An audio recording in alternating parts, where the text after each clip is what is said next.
this is a man who lost two children in the space of a few days, his entire family decimated.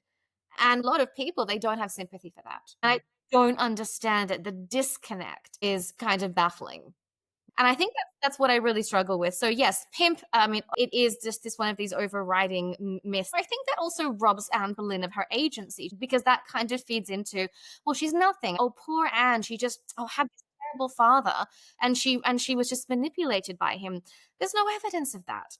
Welcome to the British History Channel with me, Philippa Lacey, and to our latest historian interview. I'm talking to Dr. Lauren Mackay today about Thomas Boleyn. If you have been here before, welcome back and thank you for supporting this channel. If you're new here and you love British history, then you're definitely in the right place, because not only have I got a great interview for you today, but I have over 40 interviews in the back catalogue for you to go and enjoy at your leisure, as well as plenty of other history videos.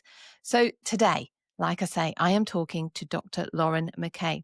Lauren is a historian and author. She's also contributed to a number of history documentaries on the BBC and Netflix. So if you recognise her face, maybe that's why. She gained her PhD from the University of Newcastle, Australia in 2018. And her PhD thesis investigated the life and career of Thomas Boleyn. Thomas Boleyn was the father of Henry VIII's second wife, Anne Boleyn. Lauren's debut book, Inside the Tudor Court, Henry VIII and His Wives Through the Eyes of the Spanish Ambassador, is the first biography of Imperial Ambassador Eustace Chapuis, from whom we get so much information. Her second book, Among the Walls of Court, The Untold Story of Thomas Boleyn and George Boleyn, was the first scholarly biography of the Boleyn men, and it's based on her doctoral research, and it was published by Bloomsbury in September 2018. Lauren's third book, The Wolf Hall Companion, is a historical companion to Hilary Mantel's critically acclaimed Wolf Hall trilogy.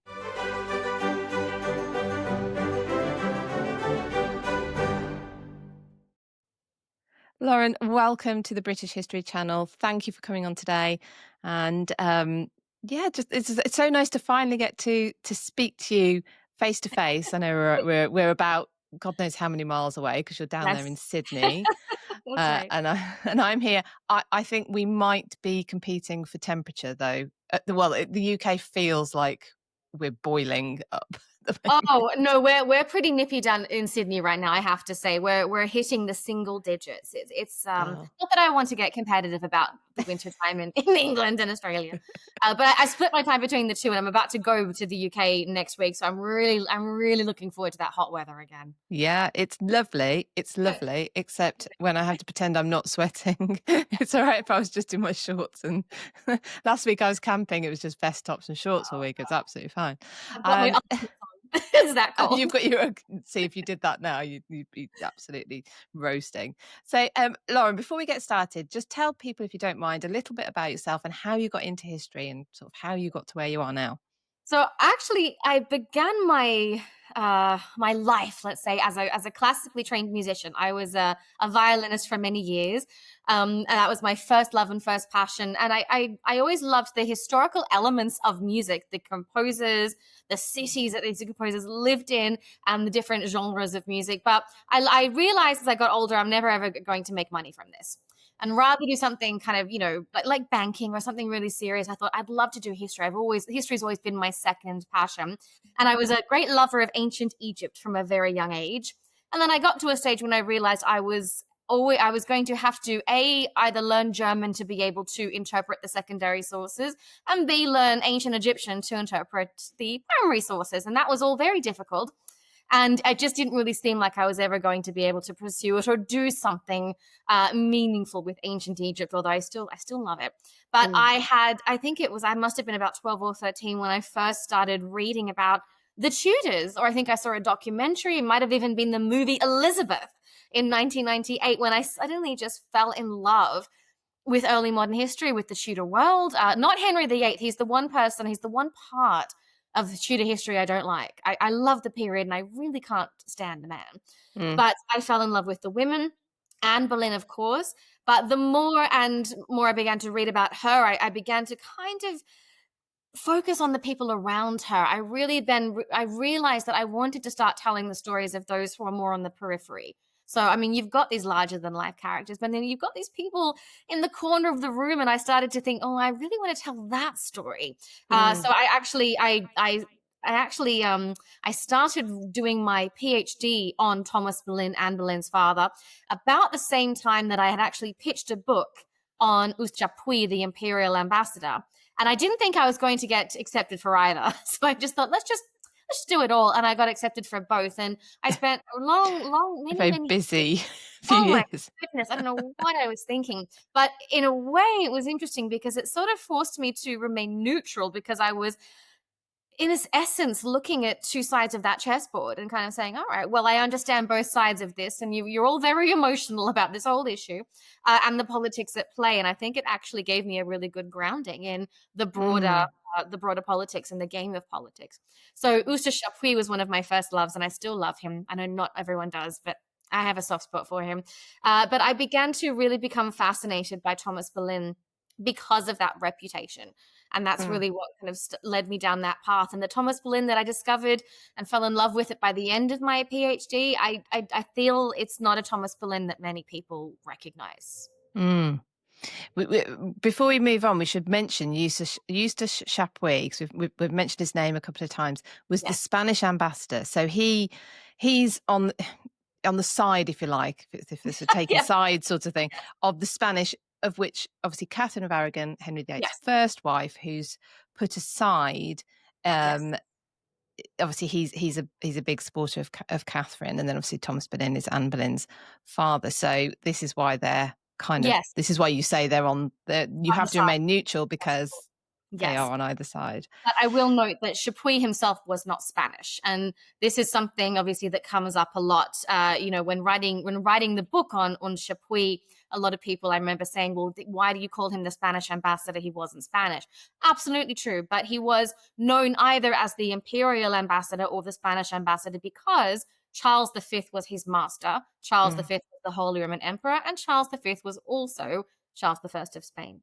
So Chapuis actually was from Savoy, which was an independent duchy, and he would have spoken French. He spoke Latin. He actually did learn a bit of Spanish. He spoke Italian. So he had a really interesting European education, but he was not Spanish. But of course, as you say, he comes to England in 1529. He is there not only as the new imperial ambassador, but is also there in a capacity as legal counsel for Catherine of Aragon.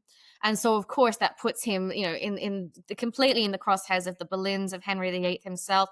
And yet, and I talk about this in the book, and even in my second book on Thomas Boleyn and George Boleyn, about the relationship between Chapuis and Thomas Boleyn. It's quite complex. They get along for quite a long time until suddenly they don't. So I Mm. think it's really interesting. I think we have to sometimes really reassess these relationships. These are real people. They lived real lives. It wasn't just cut and dry. Mm. Yes, and the relationship isn't the same No. throughout, as like you Exactly. say, they're humans. This develops Yeah. because they're both because Thomas Boleyn was an ambassador as well, wasn't he? And very and multilingual. They sound like they've got quite a lot in common. They do. And in fact, Thomas Boleyn knew Charles V. Thomas Boleyn was an ambassador to Charles V's court early on, I think in the early 1520s. So, and in fact, Charles V writes so admiringly of Thomas Boleyn. He says, the way you conducted yourself, the points that you made, I consider you to be, you're right up there. I have such admiration for you. And so this is all long before Anne Boleyn and Catherine of Aragon, but it speaks volumes that someone like Mm. Charles V, that these monarchs are so impressed by Thomas Boleyn. But it's lovely to see these links that are all taking place. And you kind of wonder, like, what would it have been like if Henry VIII had just never fallen in love with Anne Boleyn? Mm. Yes. So let's talk about then Thomas's reputation. So, in your words, what's the overriding reputation? It's not so much of an overriding reputation as much as all roads lead to Anne Boleyn. Mm. So no matter which way we see Anne, that informs our opinion of Thomas. So let's say if you think of Anne Boleyn as she is a pawn, she's manipulated, she is weak, then The villain in her life is her father and her uncle, and she is the victim of their machinations. If you see her as a harlot and a scheming and ambitious, then she is the product of her father's ambitions. Then she's a chip off the old block. If you Mm. see her as ahead of her time and strong and you know and someone to admire, then she is that in spite of her father. So few people look at that and say, well, what if she is all of these things because of her father? Thomas Boleyn plays such an important part in Anne Boleyn's upbringing, and we have to remember this is an age when women, they're not. Thomas More had really kind of been one of the pioneers of this idea of education for women, and Mm. for them to have educations as equal to as a man. And Thomas Boleyn, I think, is of this cut of the same cloth. He sends his daughter Anne to some of the most sophisticated courts in Europe, the court of the Archduchess Margaret of Austria. She is the aunt, of course, of Charles V. Well, that court wasn't a finishing school for mistresses. This is Mm. court where you are sent because Thomas Boleyn wanted the best for his daughter. So I think what's interesting is we tend to cut out the parts of Anne Boleyn's personality, her education, her life, her upbringing that don't suit this overly pejorative interpretation of Thomas Boleyn. And I think that's what I really struggle with. So yes, pimp. I mean, oh God, I mean, like if I had a dollar for every time that I would, well, I'd be living somewhere else to take it that way. But I'd be living in Monaco. But in any fact, but it is just this one of these overriding myths that have surrounded. But also, I think that also robs Anne Boleyn of her agency, because that kind of feeds into, well, she's nothing. I mean, oh, poor Anne, she just had this terrible father, and she was just manipulated by him. There's no evidence of that. So that's definitely, I think, something that I've struggled with, and it's so interesting because when I finished my PhD and I had coffee with one of my examiners, and one of my examiners was actually John Cooper, the wonderful Professor John Cooper, from University of York. He wrote a book on Walsingham. He's done so much on Henry VIII, and we were sitting and having coffee, and he said, no matter how persuasive that evidence is, no matter how persuasive your story is, no matter how persuasive the narrative, everything that you put together in your PhD, it persuaded me. He said it changed my mind. He said, but you're going to spend the rest of your career fighting an uphill battle, and I just hope you're prepared for it. And I, took a big sip of my coffee and I said, sure, yeah, sure, I'm ready for it. But as the years have gone on, I do find it interesting that people are so unwilling to reassess the evidence. Why in an age when we are constantly rehabilitating these personalities, when we're constantly reassessing, why does Thomas Boleyn get left behind? I don't know. I think it's our emotional tie to Anne, and it all comes down to Anne. That's so interesting because the reason I wanted to speak to you is, well, it was born out of an Instagram post, an Instagram reel about Thomas Boleyn's tomb, which is a beautifully preserved tomb in St. Peter's Church, right next to Hever Castle. And I thought it's very interesting. It was sort of a bit of, if you go into the castle, make sure you go and see this tomb of this very famous man, and it's very well preserved. And of course, it's got its brass, which many tombs lost. Yes. And the vitriol that came in the comments towards Thomas Boleyn was, I suppose I shouldn't be surprised. I suppose I wasn't completely surprised, but I was a bit dismayed. Yes. That people were so sure. Yes. That he was so evil, that a man who died 500 years ago they could just slander him publicly and it not be, and they're totally sure of that, of that viewpoint. So I got in touch with our mutual friend Gareth Russell and said, who should I speak to about Thomas Boleyn? And he's like, Lauren, get Lauren on. So I have. Yes. And I did, because I do a lot about Anne Boleyn. I've been interviewed a few times about Anne Boleyn, and what you said there really struck a chord with me as well about her agency. Yes. she is incredibly intelligent. Her father's incredibly intelligent, and we'll talk about that shortly. But the idea that she just is manipulated and she's only a product of the men around her, I think maybe a little bit of an overstretch of potentially, dare I say it, modern feminist thinking. Yes. It sort of starts to go backwards. Actually, it tends to be a little bit misogynistic. Well, it is misogynistic to take a woman's agency away from her. Yes, yes, and also to blame her father. That is such a it's part of such an archaic kind of culture and Mm, way of thinking, that as the daughter, that somehow it must be because she's of bad parentage. Have we not come further than that? mm, And also, and it's so interesting because people who love Anne Boleyn and who admire her still see her as somehow manipulated. And so I think, well, then you can't truly love her and you can't truly admire her if you have such little respect for the strength mm. of character and for that agency. I think to believe that, I wonder if a lot of it is born out of the completely understandable temptation or habit that we have of knowing how something turned out and therefore assuming that all of the steps that ran up to it were Yes. a plan. Yes. I think we must point out that for Anne Boleyn to marry the king, how would they have ever anticipated that could actually Absolutely. happen? But I also have to add, what exactly, when does the blame actually then come into it? If Anne Boleyn had married Henry, had a son, and reigned as queen for the rest of their lives, would we Mm, still call Thomas Boleyn a pimp? mm, No, because she falls, because she's executed. Who was responsible for her fall? Who was responsible for her execution? It's the man that we have on top of our Christmas trees. It's the man that we have a little rubber ducky in the bath. It's Henry, and we celebrate him, and we do. It's all him. Why are we blaming Thomas Boleyn?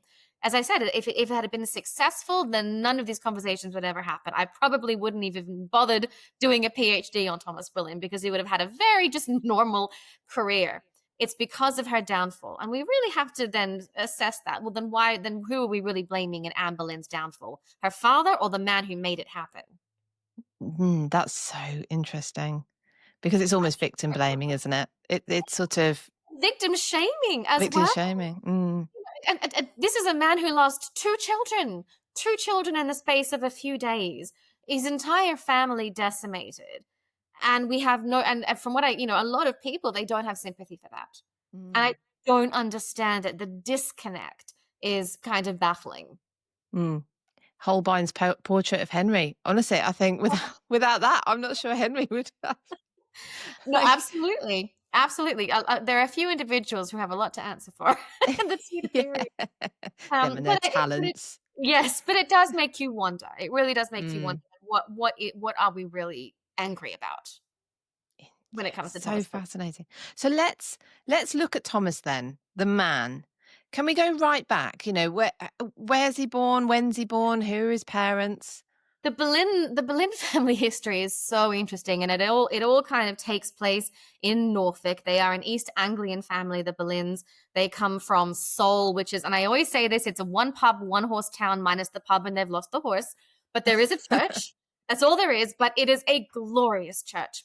And the Boleyns were one of four families vying to fund its construction. We're going, obviously, this is back in the 15th century. We're going back to Thomas Boleyn's great grandfather, Geoffrey Boleyn. You've got two generations of Geoffrey Boleyns, but one of the Geoffrey Boleyn I love is the Geoffrey Boleyn of Seoul, and he's kind of an ends justifies the means kind of bloke, Right. which I admire that. He kind of steals to fund the church, but it's for the church, so I kind of He'll be understand. forgiven later then. He'll be Well, yeah, I absolutely think he fine. sees it that way. It's robbing Peter to pay Paul, or whatever that phrase is. But in any case, but he obviously, Literally in this case. but he loves his city, he loves his town of Seoul, and he loves the church. And you can still see the beautiful brass there in Seoul Church. And then his son, also called Geoffrey, actually is kind of the pivotal Boleyn. He goes down to London. He makes his way through the guilds. He then becomes actually mayor of London. And he sets the Boleyns on this trajectory, this kind of mercantile families then marrying into wealthy families. So you actually have, and Thomas Boleyn is part of this, you've got 3 generations of Boleyns who marry into very wealthy, maybe a bit cash poor, but I mean, I'm not wealthy, sorry, very, very influential and powerful, I should say. A little bit cash poor at the time, but certainly just really heavy hitters. So Geoffrey Boleyn, that Geoffrey Boleyn marries Anne Hu. That Hu family are very wealthy, influential. And then you've got their son, William Boleyn, so Thomas Boleyn's father. He marries Margaret Butler. Margaret Butler, of course, Gareth Russell is a great Butler historian. And the Butler family are Irish. They are very powerful, very influential. They've got great portfolio. And so these 2 generations are very important generations. But then William and Margaret, they have Thomas Boleyn born in Blickling in 1477. And of course, Thomas Boleyn goes and marries into the Howard family. So you have 3 generations of really fantastic marriages in a row. It's a dynastic empire that they are forging over these generations. Thomas Boleyn is very close to his mother, especially. He's a young man of Norfolk, and he does very well for himself. He actually begins his career in the army. So when Henry VII is on the throne, Thomas Boleyn and his father are actually part of a contingency to put down a contingent, I should say, to put down Cornish rebels. This is all, of course, during those years when you've got the great pretenders, Perkin Warbeck, trying to take the throne of England back from the Tudors. So this is where Thomas Boleyn, you can find him in his very first years. He's rising on his own merit during the reign of Henry VII. Not Henry VIII, Henry VII. His children are not even an idea in his mind at this point. And so he comes down, he actually leaves Blickling, and he moves eventually, when his young children are born, to Hever. And of course, and that's because Hever is much closer, of course, in proximity to court. So that's the perfect kind of setting for a young family on the rise. And the font of power is the king, of course. So he is very present at court throughout Henry VII's reign. Now, how does he make connections at court? It's not because of his daughters. They're not there yet. He's a young man. He has, I would say, at least 2 really important people around him. The first is his grandfather, Thomas Butler. Thomas Butler is a titan of the Tudor court. He was Lord Chamberlain to Elizabeth of York, and he was also Lord Chamberlain in the first years of Catherine of Aragon's reign. So there's not a lot of work that doesn't pass Thomas Butler's desk. And obviously, Thomas Boleyn is named for his grandfather. He is the favorite grandson. He is so favored by Thomas Butler. So he is instrumental in allowing this young Thomas Boleyn to move through the spheres of court during Henry VII's reign. On the other side, you also have the Howard father-in-law, Thomas Howard, the second Duke of Norfolk. We know that Thomas Boleyn is very close to his father-in-law. We know that because of the role he plays in his father-in-law's funeral, and also we know from the just kind of tangential bits of correspondence that they clearly have a very good relationship. Thomas Boleyn doesn't love all of his brother-in-laws, but he does seem to love his father-in-law. And again, Thomas Howard is a real titan of the court. So he's got these older men who are able to open doors for him, that he's able to actually kind of be part of the political spheres, be part of the personal spheres.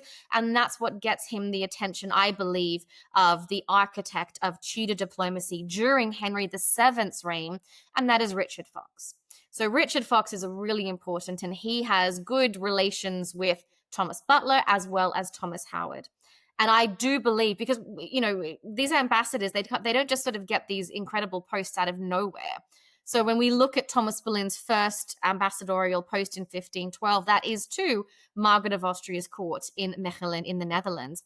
Well, this is an embassy that requires delicacy and certainly some kind of some skills and maybe some political acumen.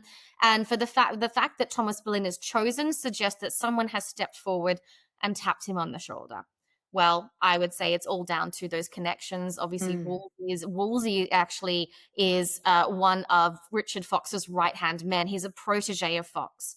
So you've got this kind of connection between Wolsey, Fox, Thomas Boleyn, and that is what helps actually elevate Thomas Boleyn at court, but also gets him this first mission. And Thomas Boleyn does so well in this first mission. It's only supposed to last a few weeks. I think it lasts, what, 15 months or something? Insane. Because everyone's sort of dragging their feet. But it's the way that Thomas Boleyn approaches diplomacy. It's this personal approach to diplomacy. So he, of course, he adheres to all the protocol, but he manages to kind of ingratiate himself with Margaret of Austria to the extent that eventually she really does favor him over the more experienced ambassadors in that embassy. And we also know that at one point, and this is what I love about Thomas, especially in the early years, it's his first embassy. It's all kind of falling apart. Maximilian, the Holy Roman Emperor, who is Margaret's father, he is dragging his feet. This is all about a war. Of course, it's about a war. It's about England against France, England and Spain uniting against France. It's the part of the Holy League, but everyone's kind of dragging their feet. Thomas Boleyn becomes so infuriated by just the proceedings not going anywhere. He leaves court. He leaves Margaret's court at about 3 o'clock in the morning without taking leave. He rides all the way through. He gets right, of course, to Calais. He crosses over to Dover, rides hard, rides right up to London, and has a personal meeting. So this is, I mean, it's so unheard of. Ambassadors just don't do this. It's just not what you do. But he feels the information he has cannot be written, cannot be, trusted to be sent without anybody else reading it. So he's bringing sensitive information and saying, I have brought it all the way here. Now, what do you want me to do? And so he gets the oral instructions and he rides back. I think he makes it back something like 8 or 9 days. It's a really, really quick turnaround, and it's so incredible. And so when he gets back, he's able to actually have new terms, new negotiations, new instructions, and all of a sudden everything kind of changes. The speed of this whole embassy begins to quicken, and Margaret, I think, she just kind of falls in love with Thomas. I mean, this is a man who makes things happen, and they have that wager, and there's that wager. She's getting new instructions from her father, the Holy Roman Emperor Maximilian. It's something, if the new instructions come on this date, then then Thomas Boleyn will have to give her a type of courser or a type of horse, and if she gets the date right, or sorry, if he gets the date right, then she'll have to give him a horse. And he actually gets the date right. He wins the bet. But there's no evidence that he takes a horseback with him to England. I absolutely believe that when he wins that bet, he suddenly thinks, oh, no, actually, I have a favor to ask you. And I absolutely believe that's the moment where he asks that his daughter Anne, who he clearly loves and adores back home in England, can be sent as a young girl to Margaret of Austria's court. And what's the reason, because this comes up, that it's Anne that gets sent there, not Mary, the other sister? You know what? I don't know. To be honest, do parents have favorites? I think they do. No, I don't know. I'm just kidding. I don't have children, so I don't know. But I have cats, and I do have a favorite. But I do believe that it might have just been a question of personality. Also, I do believe that the jury is still out who is the oldest of the sisters.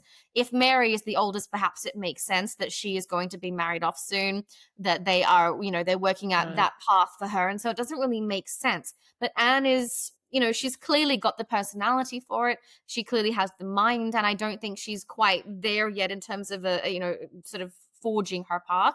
And it makes sense to Thomas. And he might just be closer to Anne than he is to Mary. I mean, we know that Anne gets her talent for languages similar to her father. I don't remember. It might just be my lack of reading whether Mary's level of intelligence is commented on much. Not, I think in the centuries that have preceded, yes, her intelligence has been commented on, but at the time, there's nothing to suggest that she is any lesser. There is no real evidence of a talent for language, though. Right. I think that she has a very straightforward path. She's going to marry, it's a good match, and she's going to go on and live that kind of life. I just think that, yes, absolutely, Anne Boleyn gets that mind, that brilliance. There's so much in Thomas, especially when you read his letters in his early years. There's so much to me of Anne. He's got that humor and also just that yes, the personality. You can just absolutely tell Mm. that she really is her father's daughter. So his education, how was he educated? Yeah. Is this his butler sort of side Yes, pushing it we on? don't. The problem with these kinds of educations is they're not sort of recorded for posterity. Mm. We don't know. He definitely would have had a private tutor. He had a very upper middle class life. This is he's born into a family of wealth and privilege. So he would have had private tutors. There's no evidence that he obviously went abroad before he is sent off and as an ambassador, but he's clearly learnt languages. I mean, he's clearly learnt French and excelled at it. So he would have just had a very typical upbringing of an upper middle class family. Lots of tutors, definitely. Mm. So, just as a well, of my interest, where's George getting his? Is George getting sent So places as well? The son, I should I point out? George is an interesting one, and again, we don't know where he is in this pack of siblings. Is he the youngest? Is that why he's not being sent anywhere? There is some evidence that he might have gone to France. I mean, we don't really know that he might have actually visited France at one point, but at the same time, he might have just been too young. He certainly comes into the Yeah. sources a lot later, so it's very Mm. possible. But also, I think maybe to Thomas, he might have just thought, you know what, you're a boy, you're gonna get you're gonna get opportunities enough. I don't have to worry about you. And he saw it more for his daughter rather than his son, which again Mm. is just so interesting if that is the case. Mm. And speaks to what you were saying earlier about this new attitude. Thomas Yes. More, another father who is very keen that his daughters have a high Yes. level of education Yes. similar to their sons. Absolutely. Yes. It's so admirable. And again, that's just an element of Thomas that we tend to forget about. Mm. So how does he end up back at the English court? What's he doing sort of in the reign of Henry VIII? How does his He's position busy. develop? He's busy. He after he comes back from Margaret of Austria's court, he is then actually sent as a resident ambassador to the French court. So that's when he first meet, and he's there for quite some time, and he goes actually more than once. But by that point, by the time he actually goes to France as a resident ambassador, he is very much a right hand diplomatic man of Cardinal Wolsey. And we know Mm. that because of the correspondence between Wolsey and Thomas Boleyn. You can see the way that Wolsey writes to Thomas. He shares far more in private correspondence of what he's thinking with Thomas Boleyn than he does with these other ambassadors. In fact, on one of those occasions, he actually sends separate instructions for Thomas that are actually secret and just for Thomas to read, and then general instructions for the rest of the embassy. So that just shows the trust and the respect that Wolsey has for Thomas Boleyn. So Mm. he has this incredible resident, and by the time he is at the French court, Anne Boleyn has also been moved from Margaret of Austria's court, first to serve Queen Claude, who is the first wife of Francis I, but then she stays on. Sorry, not I shouldn't say. I don't mean that. And what I mean to say, she actually before Francis I is king, she's actually there to serve Mary Tudor, who is Henry VIII's sister. And Mary Tudor is married to King Louis, but doesn't last very long. He is dead within, like a month or so of their marriage. But she actually gets to stay on and serve Francis I and his first queen, Queen Claude. And she obviously excels there. But and even though there's no evidence, we know that father and daughter are there together. And we know that Thomas actually ends up having his own lodgings just outside of court. He has his rooms there, but he also has his own lodgings. And I can totally imagine Anne visiting her father, of course, when she has time to. But also, we have to also think of, well, their partnership, father and daughter. Anne Boleyn has access to private rooms, to the sphere of women, and that's not where men tend to be able to go. So I absolutely think that some of this there are absolute key moments when I'll read something of Thomas Boleyn's and I'll think, how do you know that? Where have you heard Mm. that? And I think I'm sure Anne is telling her father everything that's going on. But Thomas Boleyn also manages to really impress not just Frances, not just Queen Claude, but the real power, the real women and that female power behind the throne. And that is Frances's mother, Louise of Savoy, and his sister, Marguerite de Angoulême. And they both adore Thomas Boleyn. I mean, Mm. they really show such favor over everybody else. And so, again, you have to look at that personality. This is not someone who hoodwinks people. This is someone who obviously has intelligence and charisma and wit, and he's likable. People Mm. genuinely like Thomas Boleyn. He's not scheming, he's not manipulative, he's not slimy, but he's there in this official capacity. In fact, Thomas Boleyn is on the English side. He is instrumental in the planning and organization of the Field of Cloth of Gold. So he is actually the one writing to Wolsey saying, well, okay, they want it to be in June. However, they're worried it might be too hot because people might be drinking too much and then people might fight. So what do we think on our side? I mean, he is so involved. And again, that's something that we don't tend to really give a whole lot of credit to, how involved he is. When he comes back after the Field of Cloth of Gold, he actually is then sent, as I mentioned at the beginning, to the court of Charles V. And Wolsey is really relying on Thomas Boleyn because after the Field of Cloth of Gold, the alliance between Francis I and Henry VIII, it cools so quickly because deep down they just don't like each other. And Wolsey's already thinking, well, I don't know, maybe an imperial alliance, maybe we go back to Charles V again. And he really relies on Thomas to kind of tell him, well, what's actually going on in Spain? What's going on at Charles V's court? Bottom line, can Charles V afford a war? And what Thomas Boleyn actually writes back, he says, no, I don't think so.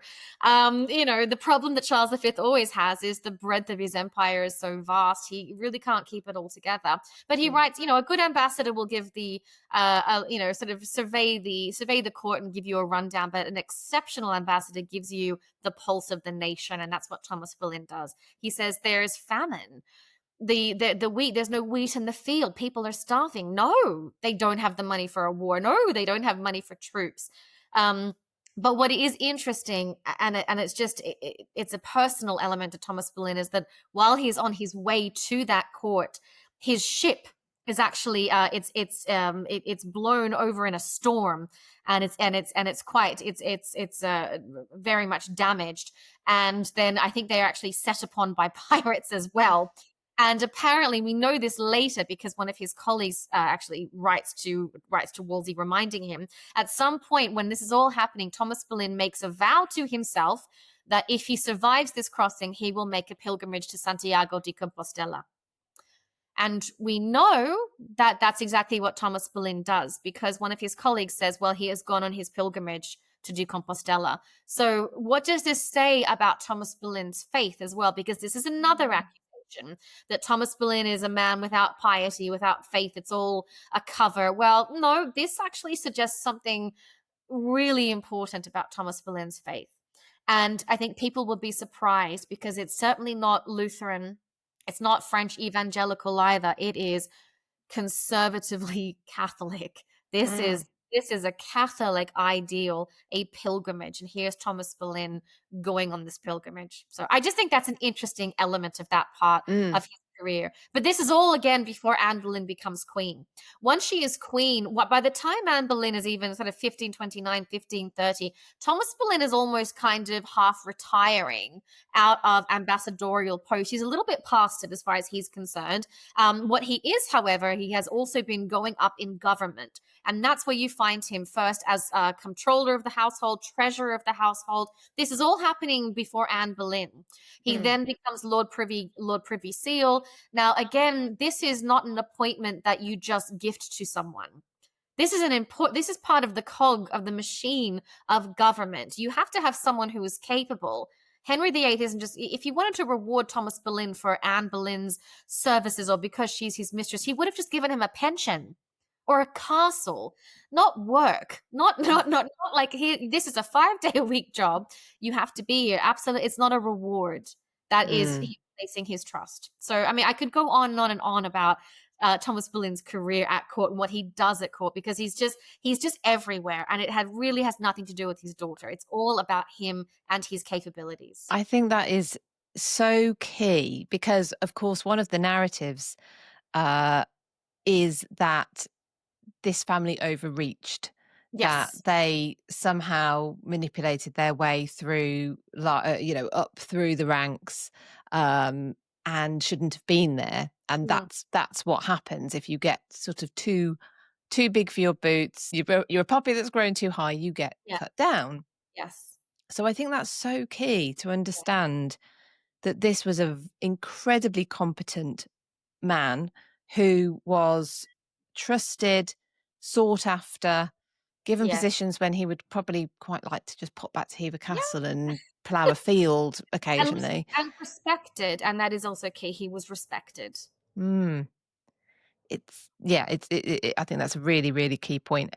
So Anne comes back, from what I understand it, brought back by Wolsey, who thinks that bringing Anne back and marrying her to her cousin Seamus Butler will, well, you can explain it better than me, but will sort of sort out this family feud about who inherits what titles and what lands once and for all. Do you want to explain that part? Wolsey, yes, Wolsey has a kind of idea which Thomas Boleyn doesn't quite agree with because this is all about the Butler inheritance. And Thomas Boleyn has and his mother, by the way, has always felt the same. She has always felt that her son should have her father's inheritance. And we have the correspondence at that. She absolutely, and she always has believed that her father wanted his grandson Thomas to have that inheritance. But you've got these Butler cousins who kind of keep getting in the way, and they also have a claim to that inheritance. And Wolsey just thinks, all right, well, this is a good way to sort it. Marry Anne to her Butler cousin.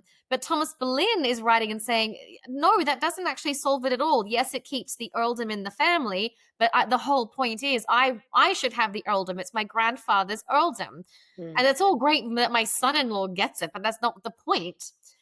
So Wolsey, there's a lot of kind of negotiation, but eventually Wolsey acquiesces. He says, okay, that's fine. This is obviously too complicated.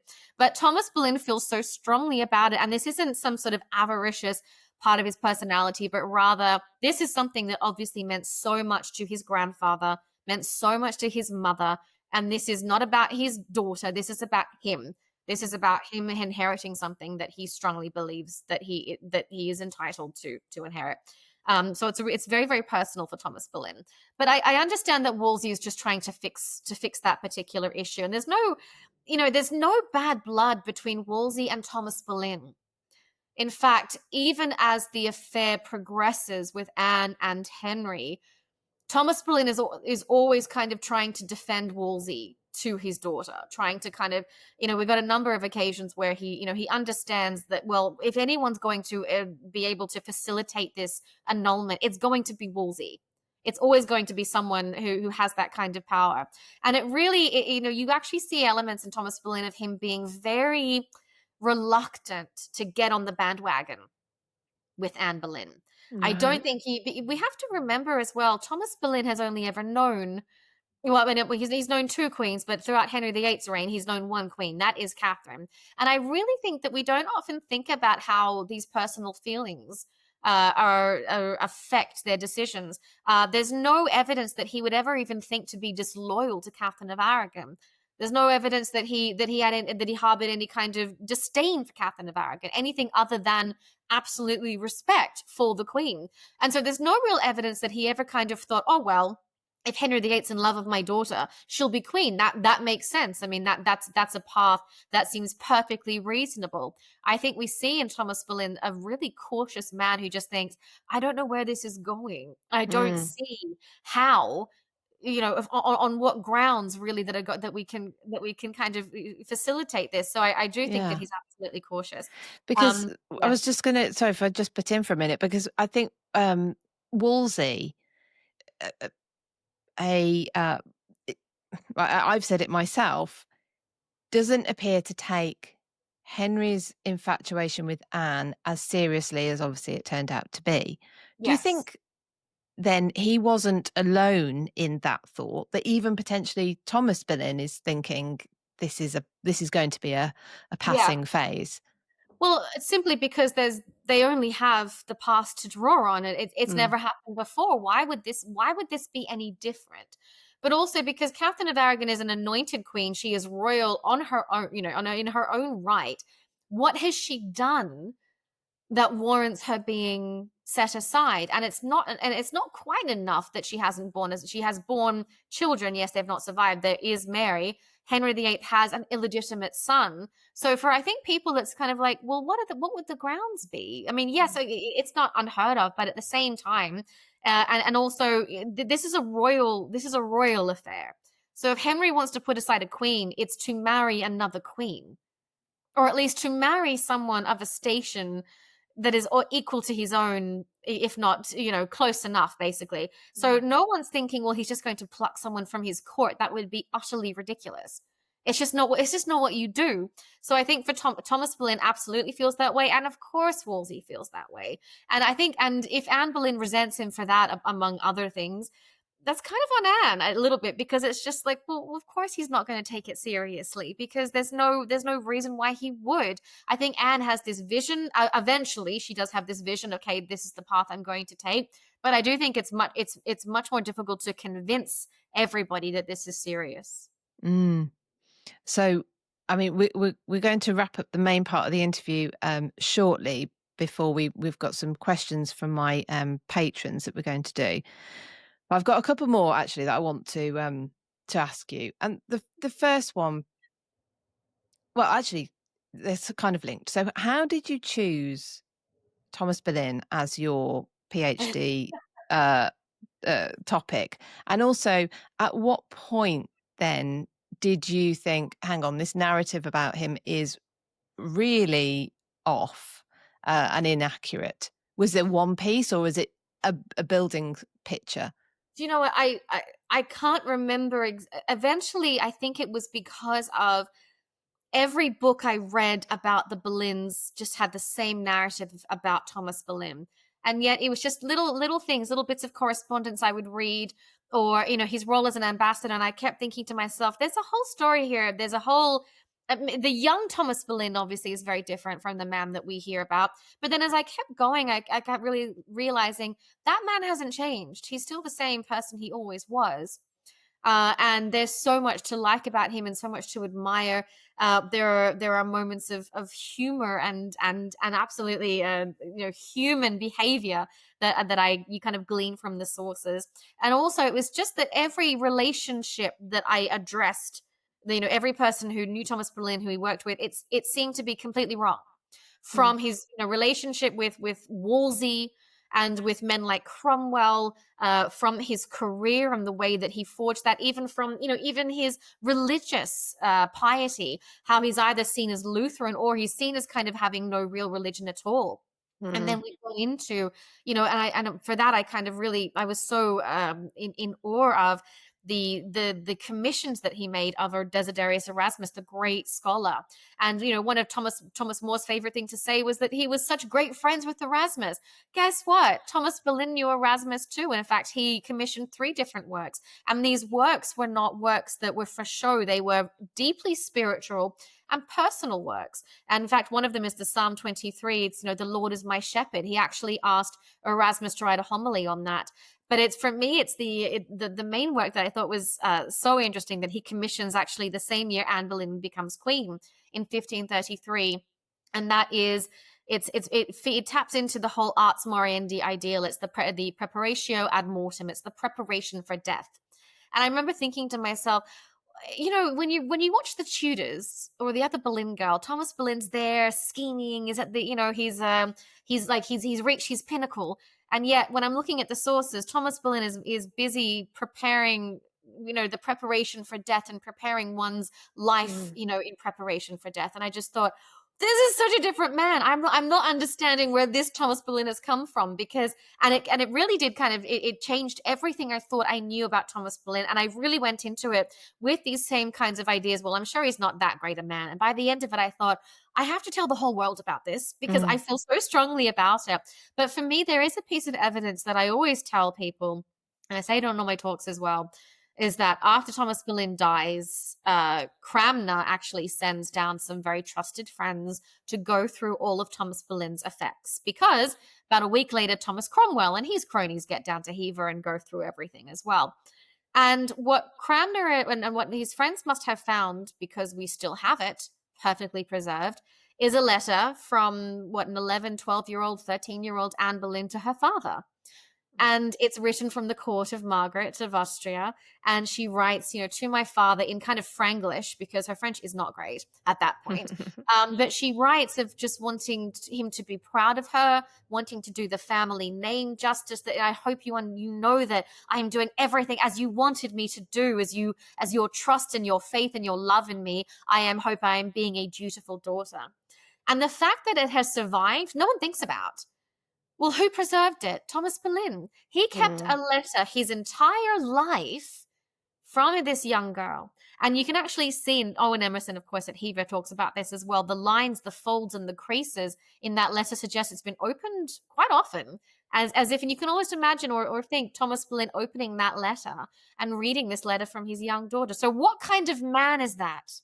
Who keeps the letter? That's what we would do with photographs nowadays. Yes. The iPhone throws up photos of my children when they're young all the time, and you find yourself like, yeah. So what does that? Is this man a pimp?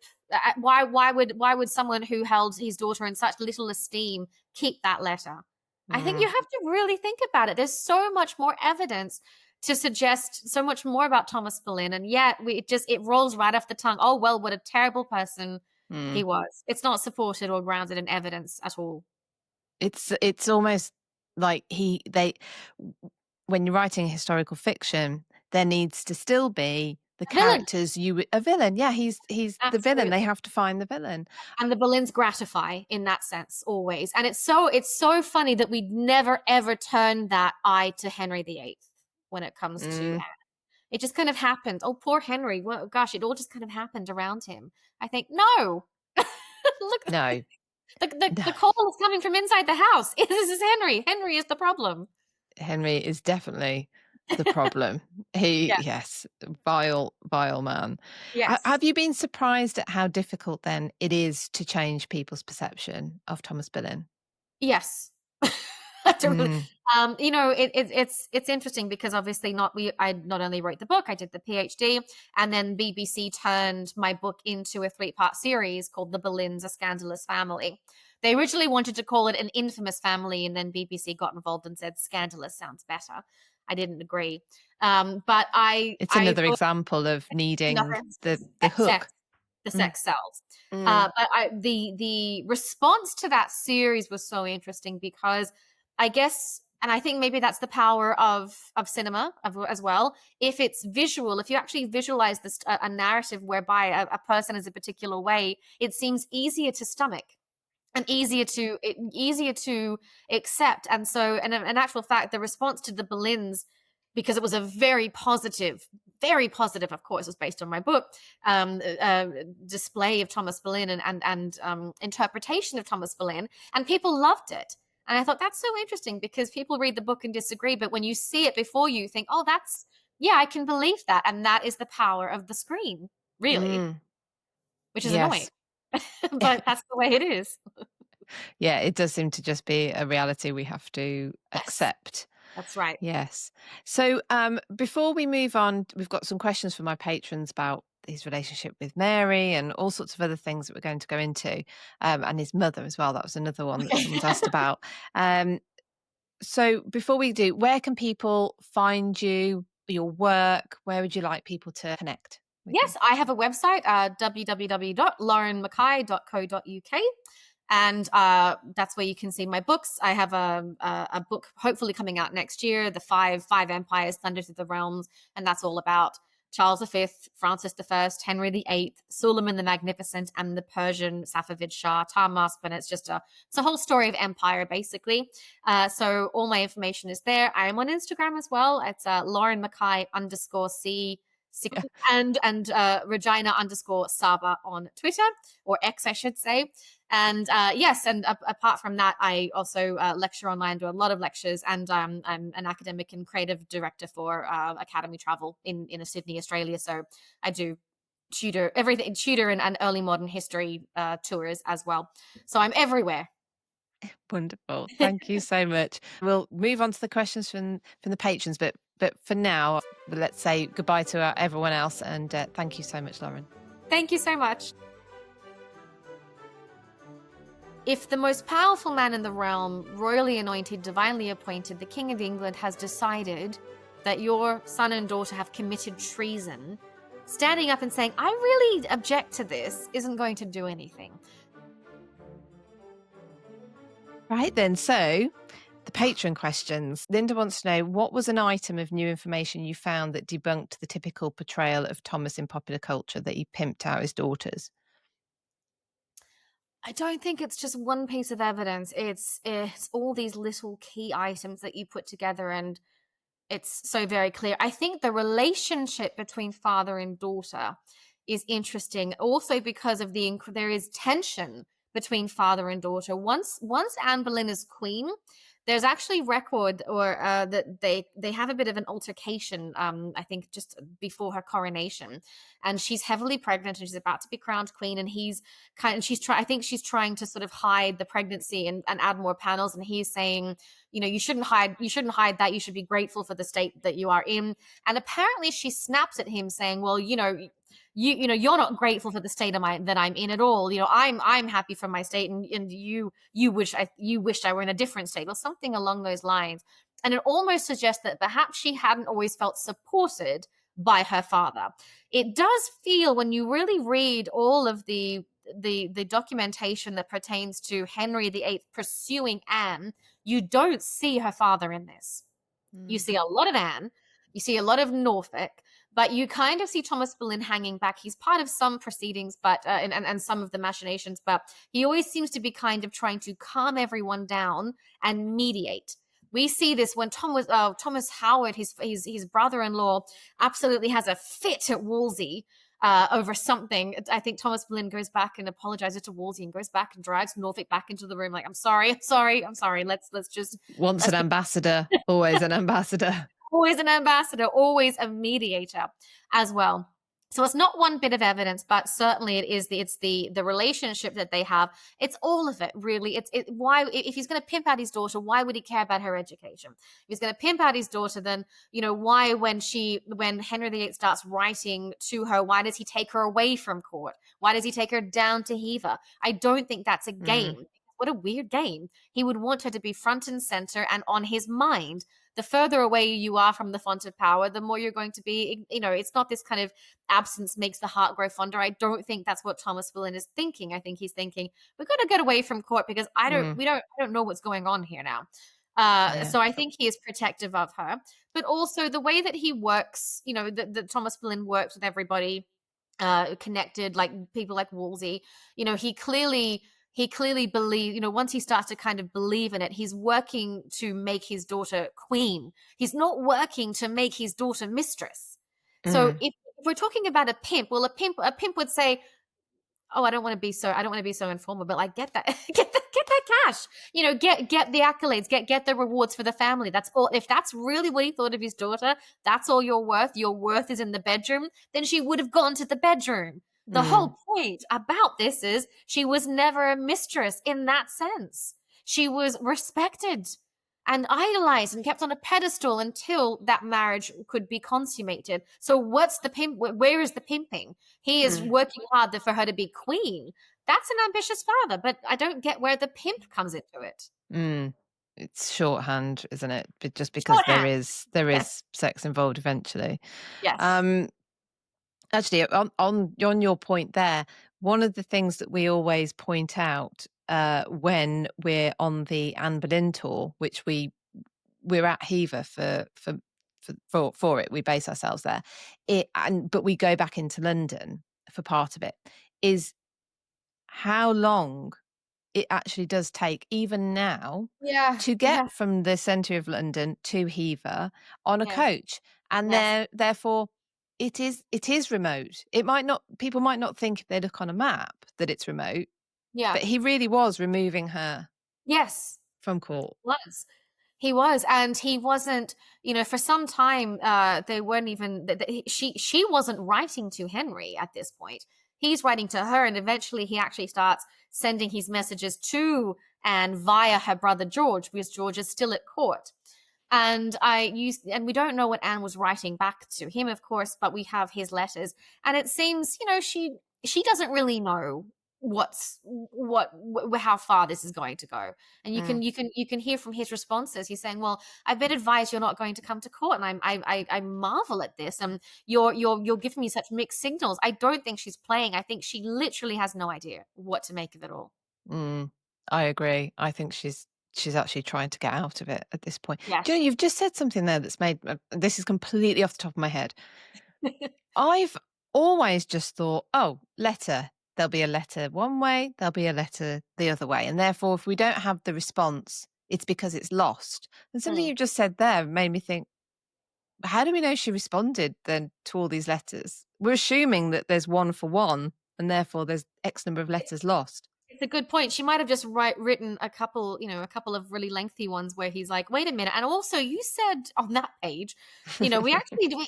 You're absolutely right. There are a number of letters, and we just assume there's one response for every letter. We have no idea Mm, really what this correspondence was looking like, but it's pretty clear that Henry's leading it. Anne is not leading it at mm. all. He's a frightening I person. know he is. Yeah. Laurie asks, she says, I'm wondering Lauren's thoughts on the impact of Thomas's diplomacy efforts in the Low Countries and his relationship with Margaret of Austria, what it had on England at the time. The problem is the game of politics is just like a carousel. I mean, at the time the Holy Roman Empire, and of course you've got to remember the Holy Roman Empire and the Habsburgs, that's all connected to Catherine of Aragon's family. So Maximilian, his son is married to Juana of Castile, who is Catherine of Aragon's sister. You've got this kind of this family tree, and so it's really important in Henry VIII's first years that dynastic connection and that familial loyalty to the Holy Roman Empire, to Maximilian, and of course then to Margaret of Austria is strengthened. And so that again tells us a lot about Thomas Boleyn and that embassy. It's very important when Thomas Boleyn is there, because this is all part of that Holy League that is basically against France. Originally, it was against Venice, but then France became a bit annoying, and then Venice said, "Actually, we're pretty okay." And everyone else said, "Yeah, you are France. You know what? Now it's France. Let's go against France." That literally says how it happens. And you've got Maximilian as well as Catherine of Aragon's father, the wily Ferdinand of Aragon, and they're all kind of manipulating Henry VIII to go to battle. They just kind of want his money. They don't really think much of him at all. They really do treat Henry a bit like a puppet. But certainly it is important in the Low Countries are important so long as the imperial relationship is important. That does fall by it ebbs and flows, but eventually it does fall by the wayside for some time. But Margaret's court is important because of her role in her father's her father's court. She is the governess of the Lowlands, and she's archduchess, and she is basically her father's right hand person. And the relationship actually between Maximilian and Margaret's so interesting. Sometimes she writes to him and he writes back saying, your writing is so illegible, you are so emotional, I have no idea what you're complaining about. Write better. just I can't understand anything you're saying. But her importance is because of that relationship. When Maximilian dies, Charles V takes over. Of course, he's elected as Holy Roman Emperor. She is the aunt of Charles V. They are very close, but he doesn't listen to her quite the same way that he listened to that her father listened to her. And it's interesting because Mm. Charles V actually spent a lot of time at Margaret's court. In fact, Thomas Boleyn once watched a young future Charles V at the archery butts and said he was quite good.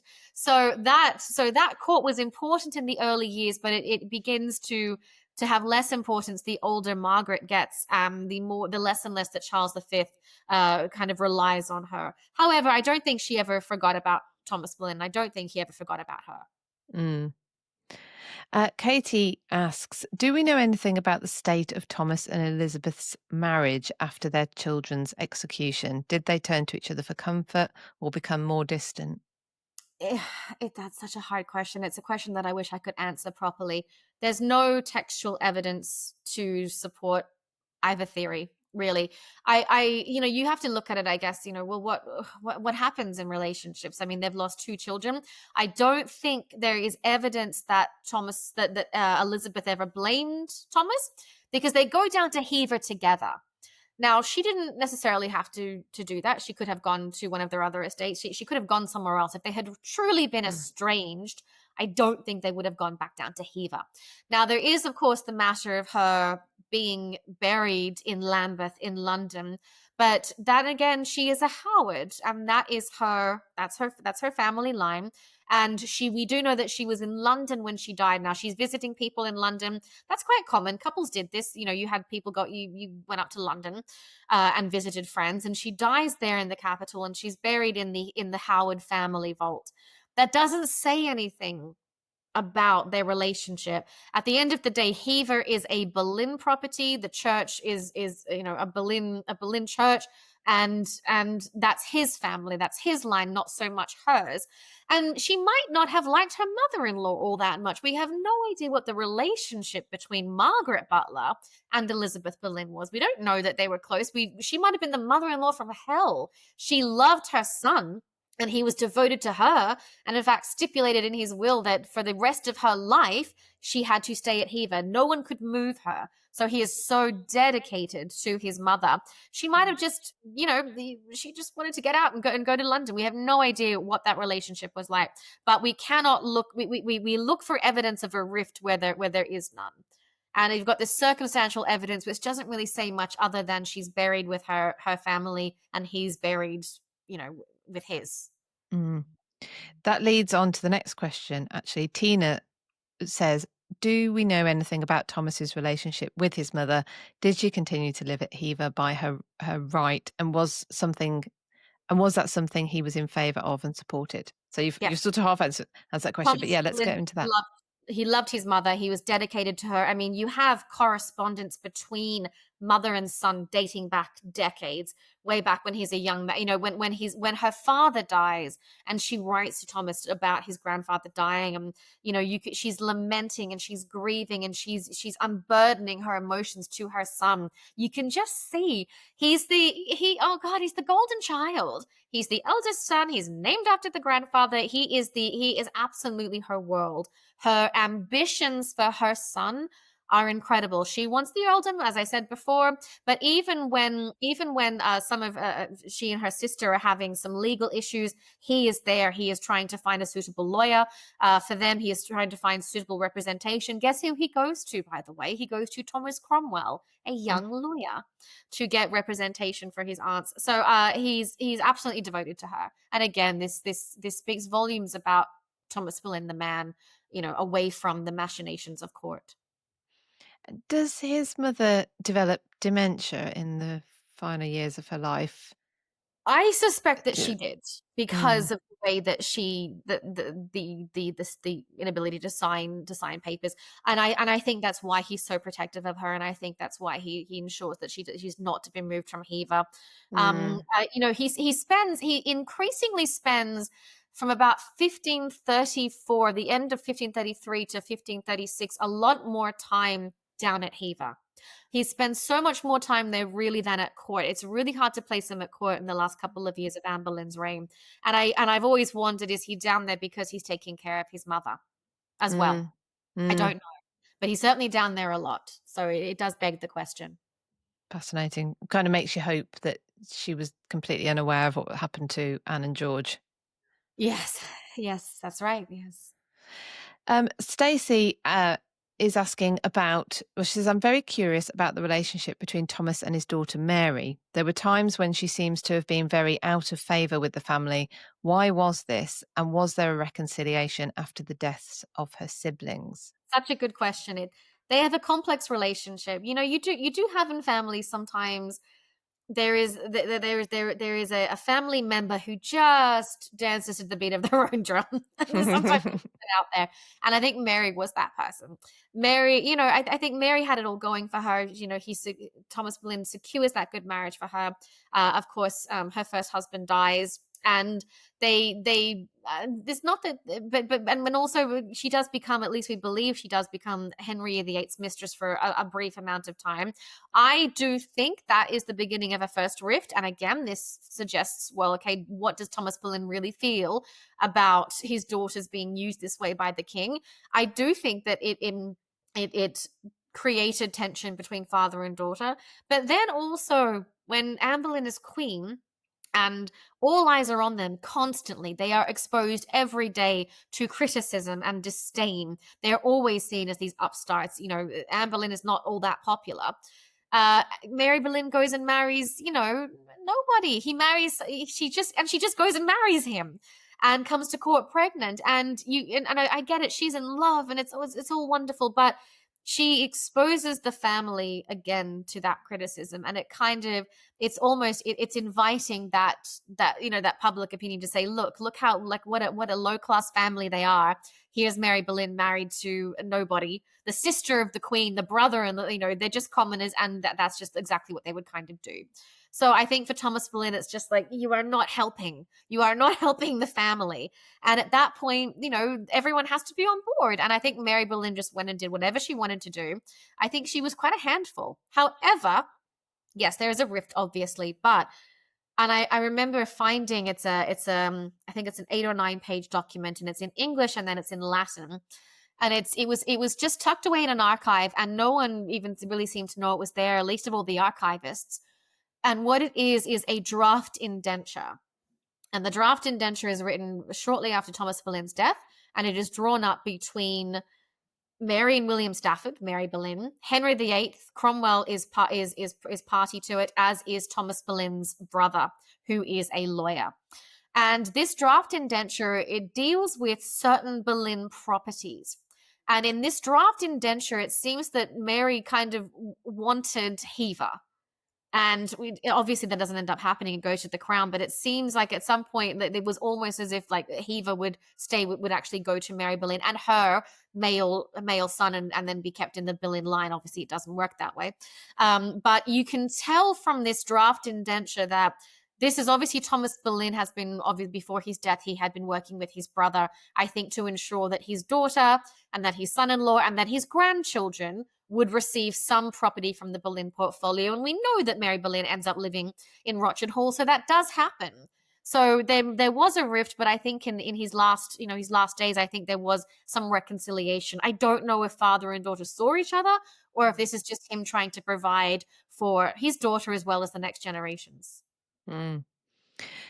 Our final question actually turns to, or it speaks to one of the other myths around, I think you'll agree, his reputation, which we didn't cover in the main interview, so I'm quite glad.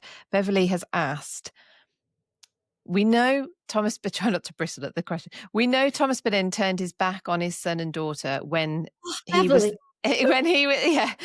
let out of the Tower, but how could he not stand up for them at their trials before they were beheaded? Was it self-preservation or something else? So let's speak, because this is we didn't cover this in the main interview, but this is a massive part of his reputation, that when the events of 1536 happened, and the unraveling of Anne, the unraveling of George, and Thomas just walks away, and because he needs to preserve his situation.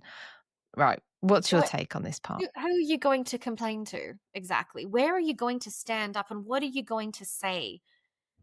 If the most powerful man in the realm, royally anointed, divinely appointed, the King of England, has decided that your son and daughter have committed treason, standing up and saying, I really object to this, isn't going to do anything. Thomas Boleyn knows this is a coup. This is not real. None of this is real. Everybody knows that. This is part of a greater plot to remove. It's a political plot to remove the Boleyns from power.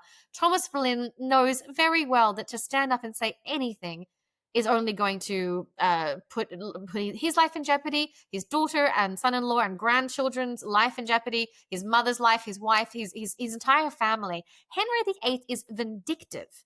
He Mm. would punish everybody connected to that family if he had the opportunity to. So, and it's not like there's a complaint box that you can just, you know what, I really don't like how things are going. Of course not. And this is very, very typical. And it's so interesting that we blame, out of everybody, why did Thomas Boleyn do that? Why didn't Cranmer stand up for Anne Boleyn? He said, oh, she was the most wonderful woman in the world. Oh, but she was, I guess, bad if you're going to, I mean, come on. We have so many examples of this where you have someone who is condemned for treason. Their family has to preserve what they have, and I don't think Anne Boleyn and George would have wanted it any other way. There is a reality about this, that there's not really any, that Thomas Boleyn knows there's nothing he can do. We also don't. I mean, we do know, however, after Anne Boleyn's death, that Thomas Boleyn does not want to come back to court. He does not come back to court and try to worm his way up the greasy pole. There's no evidence of that.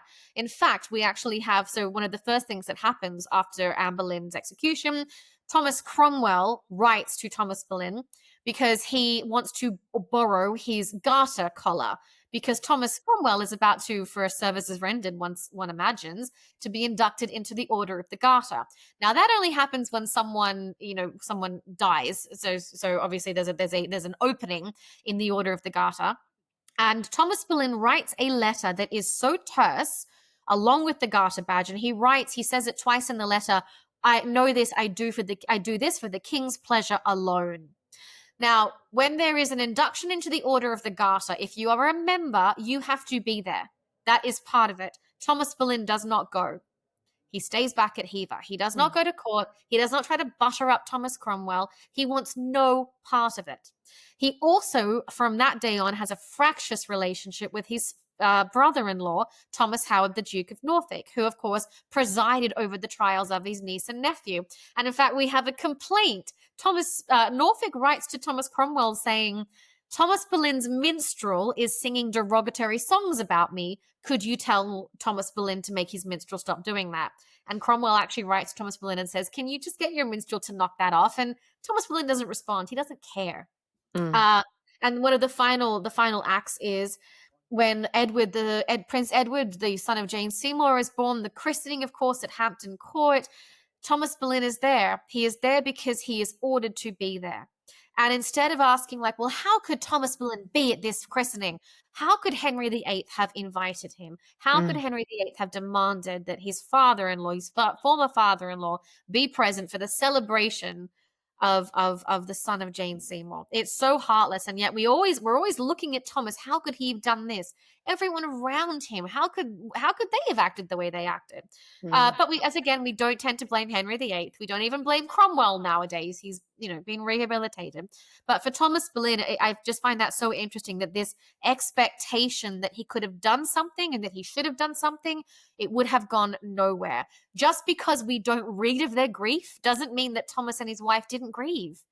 There's you're not always going to have evidence for everything, but the fact that they are at Hever, they are kind of in self-imposed exile and never truly come to court again properly and be part of court, I think that speaks volumes. I think he was a broken man, and just because we don't have evidence of it doesn't mean that it didn't happen. Yeah, I can't see how you could have been anything other than just there's all nothing over the place psychologically. And by the way, if you have to also remember, yes, the sentence is commuted to beheading. If Thomas Boleyn had really kicked up a fuss, it could have been much worse. You never know. You have no idea what Henry might have done. Because her actual sentence was to be burned. Yes. And you at this point, I put nothing past Henry. Absolutely nothing. And I don't think Thomas did either. Yeah, I when people sort of ask, where would you like to be a fly on the wall? I don't think I'd like to be a fly on the wall, but to understand the fear that must have been around the court of Henry VIII at this point. He's like a Nero. You don't know what he's going to do next, who he's going to pick on. And when he decides he doesn't like you, he annihilates you. he Annihilates it. annihilates your memory. Yeah. And therefore, of course, your family are potential pickings for that as well. But thank you, Beverly, for that question, because that allowed us to explore that. Tangent. I But apologize. no, it's not a tangent, is it? Because it also speaks to this idea that, he's so ambitious that even after his children, whom we know he was close to, even after they're executed, his main thought is, how do I get back Which is just not true. power? There's just No. no evidence of it. Yeah. Absolutely none. Yeah. So, I mean, I'm convinced most definitely that that Thomas Boleyn requires a rehabilitation. You're working very hard at it.